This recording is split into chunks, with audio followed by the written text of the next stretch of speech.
Good day, everybody. Welcome back to Frontlines and Faultlines with Mike Kelly. Really delighted to have you with me today in particular because we're very fortunate to be joined by Ramesh Thakur, who has been a great friend for, it's way too many decades to admit to at the moment. We're very definitely in fossil class now, I think, mate. but Indeed. We are an anecdotage. Yes, but it's been a really rewarding one for me when we've collaborated in the past, and particularly in that peacekeeping context. And we were doing our best to contribute to building capacity and conversations around how to do things better, or even in our humble way to contribute to progress in things like East Timor and the conferences that we ran in Canberra to try and support that. But since then too, you've had such an illustrious career. You know, that word gets bandied around, but in your case, it really fits aptly. So you've been a former Assistant Secretary General at the United Nations. You've been a Vice Rector of the UN University. And what I think has been particularly impressive is the passion and effort you've put in to nuclear disarmament and non-proliferation. And of course, you were heavily involved in that at ANU here in Canberra, but there's been many dimensions to your activities in that respect. So how do you feel about the situation of non-proliferation today? Not particularly optimistic at the moment. But again, I think we have to nuance that. Clearly, Mr. Putin's actions in Ukraine have not helped the serial threats and reminders that don't forget we have nuclear weapons. And then recently, even more recently than that, in fact, just very recently, Pakistan's reminders about Kashmir being a nuclear flashpoint. Mm-hmm. And that has, in combination with a lot of countries worried about President Trump's reliability as a primary security guarantor, including with respect to extended deterrence and the nuclear umbrella, has periodically thrown up interest in European circles and in Japan and South Korea, and on the odd occasions, on some commentators, even in Australia, as to whether these countries should not consider getting the independent deterrent for themselves. And so in that sense, I think there's been a setback and progress that we had with respect to the Nuclear Ban Treaty, the TPNW, the Treaty for the Prohibition of Nuclear Weapons, which was signed in 2017, came into effect, I think, in January 21. It's already 4 years old. Those advances and achievements seem almost quaint now. On the other hand, if I go back to my earliest writings on the Ukraine conflict and my most recent one on the India-Pakistan clash, what is consistent in my mind is how, at the end of the day, nuclear weapons are utterly useless. And I've always argued for a long time now that maybe, just maybe, the biggest reason they haven't been used in anger since 1945 is that, in fact, they're not usable in any context. They may have some uses as a deterrent, but even there, they are limited. So again, let's start with Ukraine. The fact that there are nuclear weapons in Europe, including by European powers and American nuclear weapons stationed in Europe under NATO auspices, did not prevent Putin from invading Ukraine. And the fact that Mr. Putin has made these repeated threats about the size of the nuclear arsenal and vital interests and their willingness to use it has not, at the end of the day, prevented Ukraine from fighting back, hasn't prevented the Western allies who want to from transferring arms, and progressively they've even lifted restrictions on what the Ukrainians can do with those arms. And of course, this week, President Trump has been making noises about, well, we might lift all restrictions and let them use it however they want. So it hasn't really, I mean, obviously it injects an extra element of caution. And that we've always said will be the case. But it hasn't really prevented either side from conducting armed conflict at a sub-nuclear level. Now you come to the subcontinent much closer to us. And essentially, for a long time, India was stymied as to what it could do.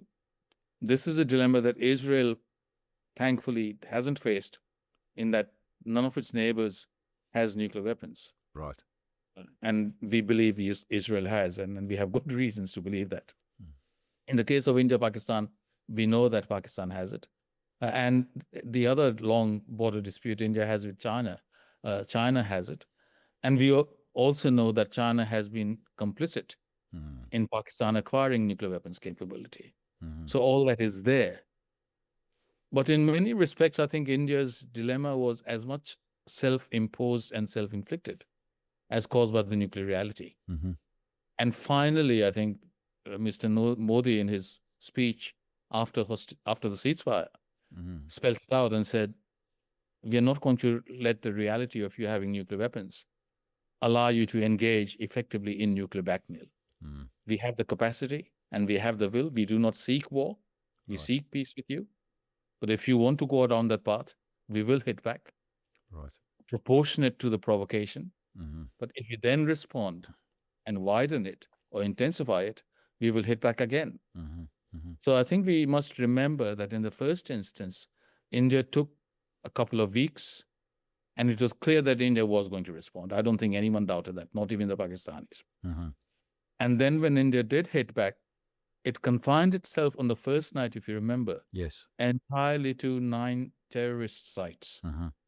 And the raids were carried out some point between 1 and 2 in the morning, thereby reducing to the barest minimum the possibility of any civilian casualties.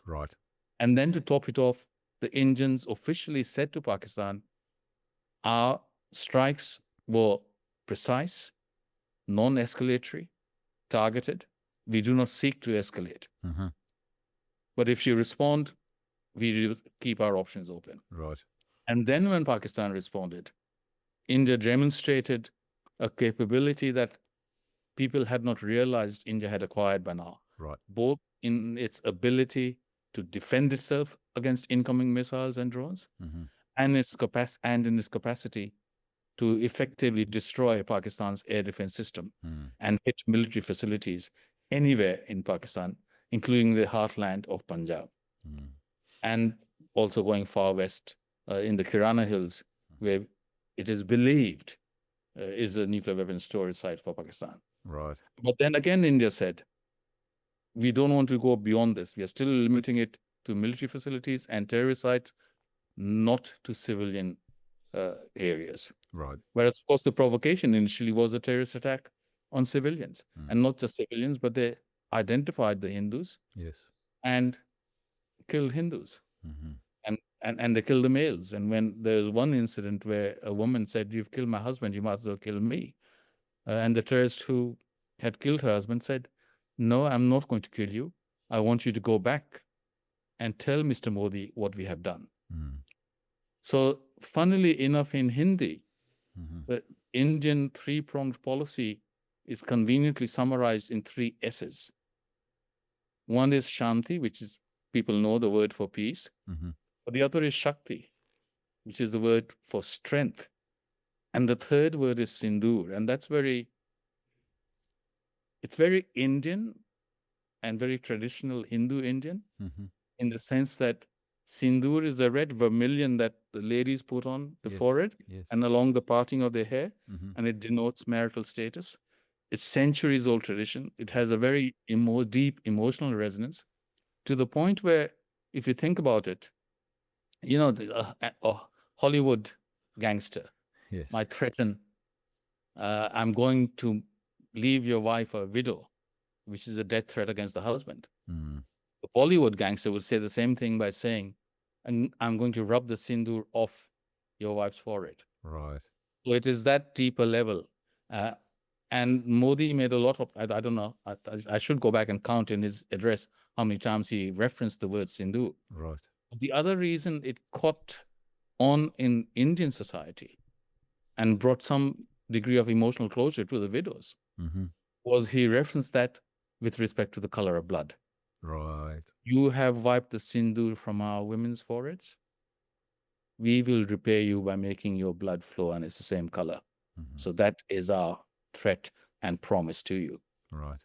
So it's the 3 S's in that sense. Right. We seek peace. If you don't provoke, we will not go after you. If you do, we will hit you. Right. By means and timing and location of our choosing. Right.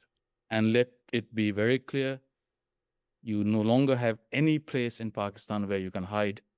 There is no point in Pakistan that is beyond our reach.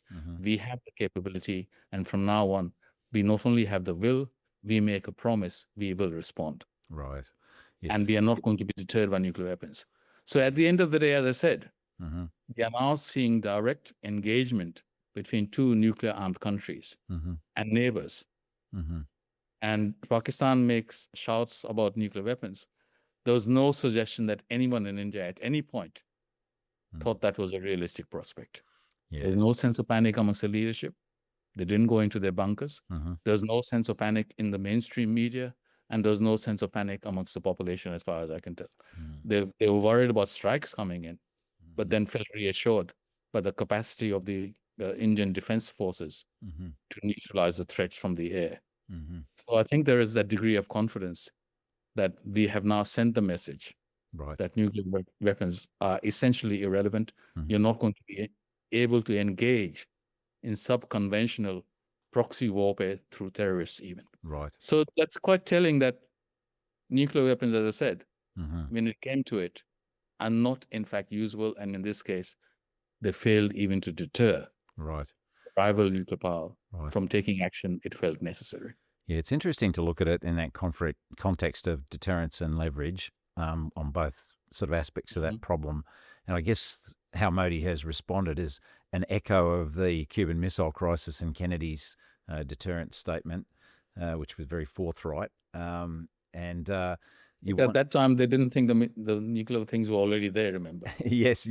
But it certainly set the tone, though, and the platform for future negotiations on nuclear weapons. And then it's interesting, too, when I looked at that in the context of Russia's war of aggression in Ukraine and the intelligence that was available to the West about that happening, and then where we might have been if we had have sent stronger messages of deterrence and intent, prior to that.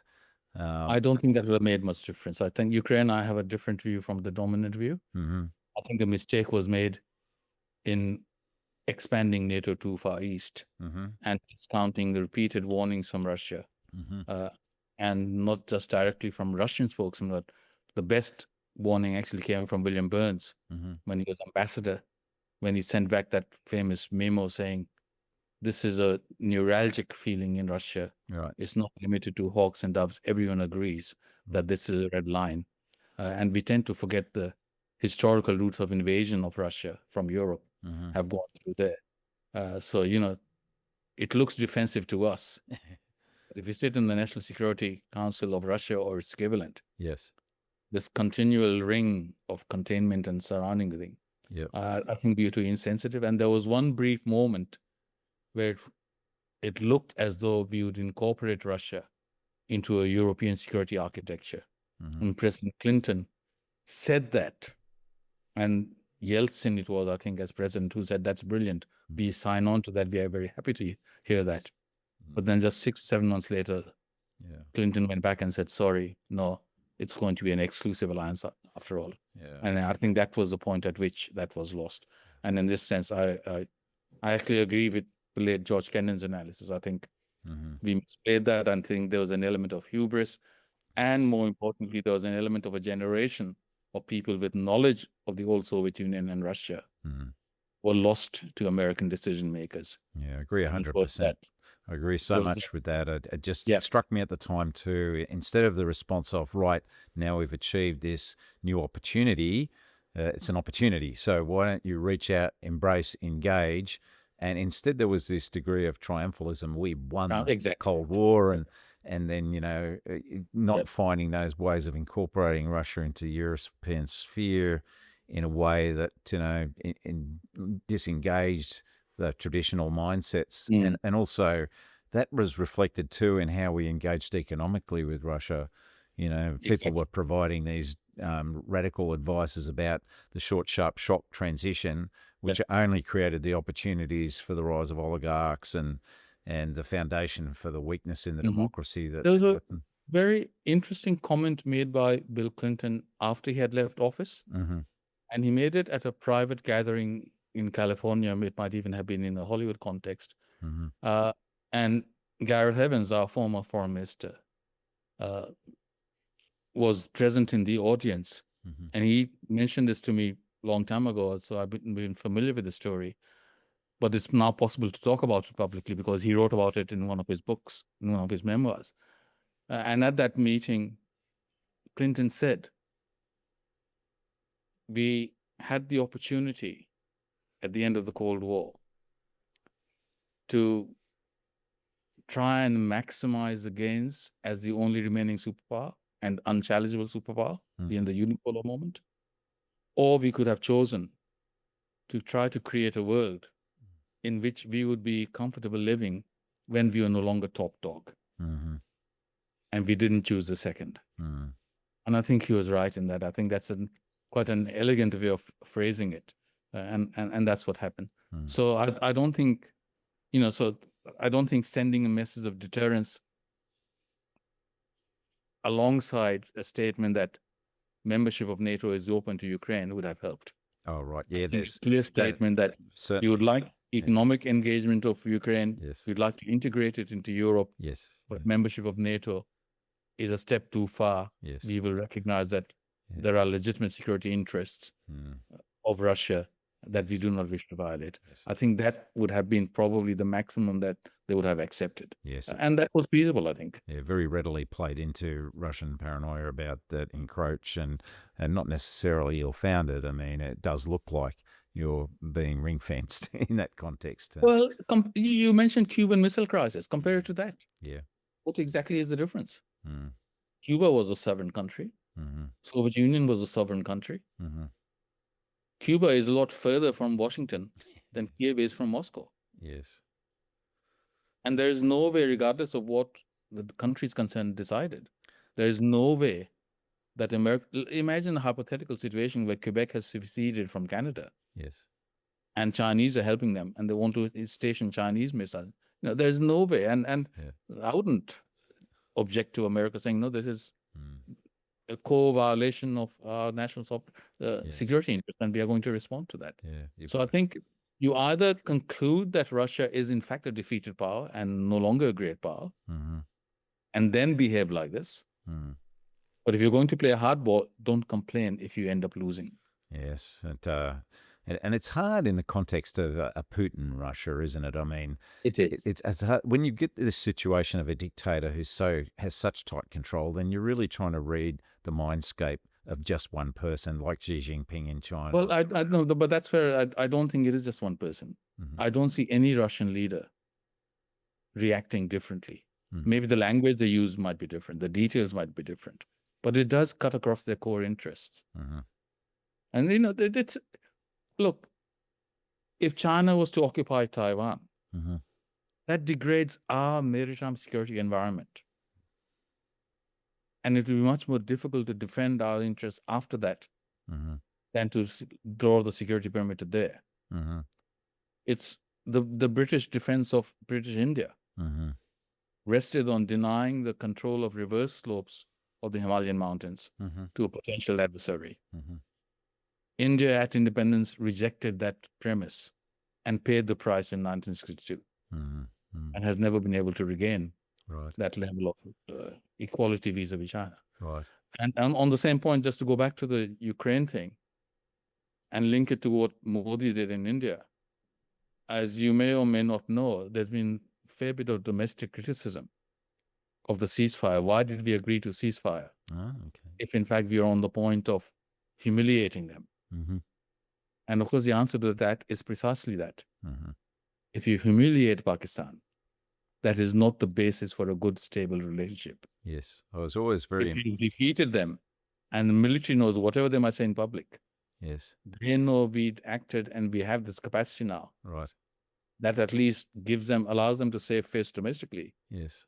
But they know what we can do now. Yes. So that gives us a basis for stabilizing the situation until the next round. Yes. So in that sense, I think it's necessary not to humiliate the enemy you have just defeated. Yes, it's not a message if you want to have an engaged relationship. Indeed, yeah, and it's not a message that's always well appreciated in the West either. And No. I always remember General Numpradit's comments, the Thai general in East Timor, who actually used to be a boxer in Thailand, and he used to say, "I never tried to humiliate an opponent. You know, if I'd ensured my victory, scored sufficient points to achieve the result, I did not humiliate the opponent." And it's always important to leave someone with the basis for a future relationship with saving face to a degree, you know, and preserving that. There's no ground to be gained in. And what America did in Europe and in Japan after the Second World War. Yes, exactly. Partners for peace. The quarrel was not with the people, it was with the leaders. So that's their history. Let's rebuild relationships. So let me ask you then to cast your eye into your crystal ball in relation to Russia and Ukraine. And where is it? Is the approach to this simply continuing a sort of an attritional resistance to Russia and hoping that they'll lose patience and be degraded so they can't sustain the effort? Or should we maybe be drawing some greater red lines for Russia? Or what is the temptation for Europe or their willingness to even assist Ukraine to recover Donetsk and Luhansk, you know, and would that then trigger perhaps a Russian response of a tactical nuclear response or a greater escalation of the conflict? I think the West is very bad at remembering history. Asians are very good. Mm-hmm. Chinese are very good. Yes. Russians are paranoid at remembering history. The reason I start with that is Ukraine is part of Europe's badlands. You know, how far do you want to go back before you find long-lasting, enduring peace in that region? We've had an exceptionally long period, especially when you think of how rapidly things change now, without major power war since the Second World War. And we've become a bit too complacent. Ukraine is a fairly large country. It's nonetheless a buffer zone. Nepal is quite a populous country. I think Nepal's population is comparable to ours. Right. I'd believe it. But essentially, it is a buffer state between India and China. And if it sided too much with one, the other would react. Because you can't afford to let that go for reasons that I touched on already.